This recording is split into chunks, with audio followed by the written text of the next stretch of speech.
On a mild sunlit afternoon when warm light turned the streets into flowing gold, a small bakery on Westwood Lane overflowed with the comforting smell of fresh bread, soft pastries, and memories waiting to be created. But that day, at the door, stood a quiet storm of exhaustion. A thin, worn-out woman named Lydia stepped inside, her clothes smudged with dirt and her face marked by worry that had lived there far too long. Beside her, holding tightly to her sleeve, was her young daughter Maya, whose wide, tired eyes still carried the faint shimmer of hope that only children managed to keep.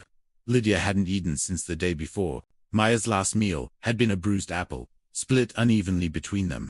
And now, with trembling courage, Lydia had come not to buy anything, but to ask for what most people threw away without a second thought. Inside the bakery, everything felt painfully luxurious to Lydia. The neat rows of warm loaves, pastries that gleamed like gems, cakes decorated like treasures meant for royalty. She kept her gaze low, afraid of meeting eyes that might burn holes in her dignity. Maya clung to her, small fingers shaking. When they reached the counter, the employees looked up. Their polite smiles faded not out of cruelty, but uncertainty. Lydia's voice trembled as she asked the question she'd rehearsed all morning. "Do you have anything expired? Anything you can no longer sell?" Just something she could give her daughter. Something sweet. Something that resembled a treat. What Lydia didn't know was that someone else had been watching. A tall, well-dressed man in a simple charcoal suit, Silas Rowan, one of the quietest but most influential philanthropists in the city, stood near the corner table. He had come only for a slice of apple pie and a moment of peace.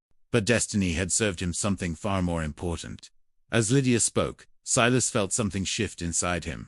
It wasn't pity. It wasn't charity.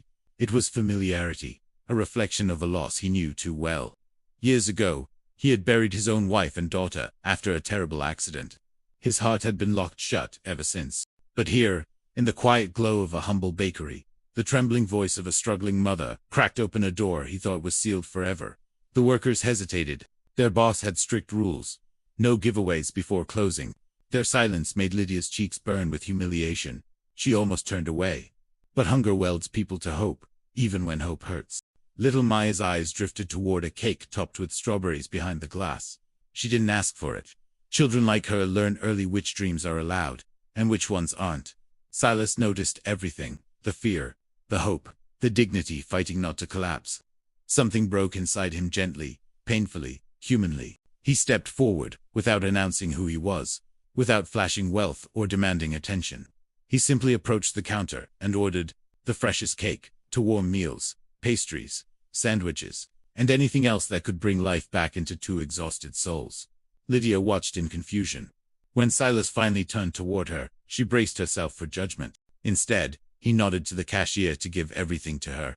His voice soft but steady. He said only, "Please, take this. No conditions." Then he stepped back, letting her accept the kindness without pressure. When Lydia received the heavy bag of food, her hands shook, her eyes filled.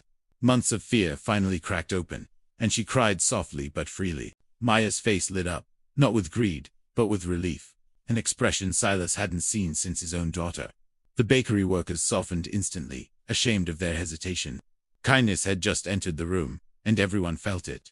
Silas walked toward the door to leave quietly, but Lydia called out to him, not loud, not dramatic, just a whisper, "Thank you. Truly." He turned back with a warm, fragile smile he hadn't felt in years. Outside, the sun felt gentler, the air lighter. He understood something simple yet enormous.